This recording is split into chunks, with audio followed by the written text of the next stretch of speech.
Bahwasanya sulit banget kita melihat orang-orang muslim yang seharusnya idealnya mereka itu adalah bersatu karena mereka sudah sama-sama menyembah Allah, tapi sebaliknya justru di Indonesia ini atau bahkan di dunia, orang-orang muslim justru menemukan cara lebih parah untuk bisa musuhan sama sesama muslimnya. Kadang-kadang mereka lebih bisa untuk berteman dengan orang-orang yang beda agama ketimbang berteman dengan orang yang muslim. Mungkin Mas Ruben juga udah merasa ketika udah beberapa waktu di dalam Islam, dan menurutku itu challenge yang paling berat sih. Kaget mungkin enggak, tapi challenge yang sampai sekarang masih paling berat.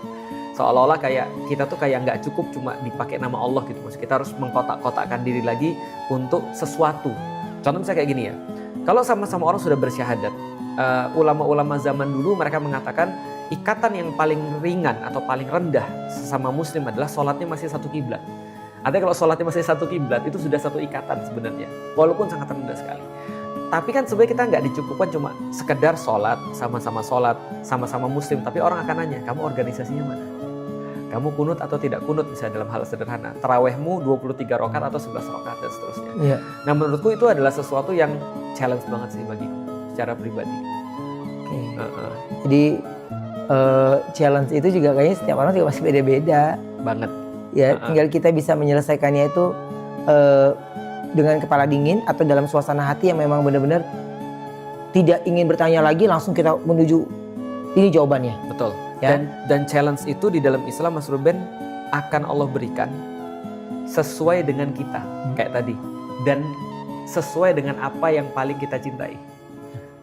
Tapi ngomongin challenge sama ujian tuh beda arti doang ya, beda kalimat doang. Apa sama? Sama Challenge kan? Sama ujian sama. Nah, berarti setelah kita menjadi mualaf nih, ya, ujian terberat yang Pak Ustadz rasakan tuh apa? Benar, itu juga brotherhood. Jadi sedih banget. Ketika aku sudah masuk Islam, aku merasa sedih banget ketika orang Muslim tuh merasa tidak cukup ketika cuma kita menyebut nama Allah dan Rasul. Tapi mereka perlu embel-embel yang lain. Misal contoh adalah organisasi. Contoh adalah pengajian. Gak cukup pengajian, mereka berkata, walaupun mungkin sudah mazhabnya sama, atau misalnya sama pengajiannya, tapi dia nanya, ustadzmu siapa? Seolah-olah gak cukup lagi dengan ustadznya. Lalu kemudian dia nanya lagi, Ustadz kita kan memang sama nih, tapi kita sama gak sih dalam meniru ustadz kita? Nah, itu menurutku sih dikerat-kerat lagi. Makanya kalau kita lihat ya, kalau orang sudah muslim dan bisa dikerat satu sama lain dengan satu misalnya perbedaan, maka mereka akan dikerat lagi menjadi lebih kecil lagi. Kan tugas setan kan begitu. Nah itu yang paling aku sedih sih.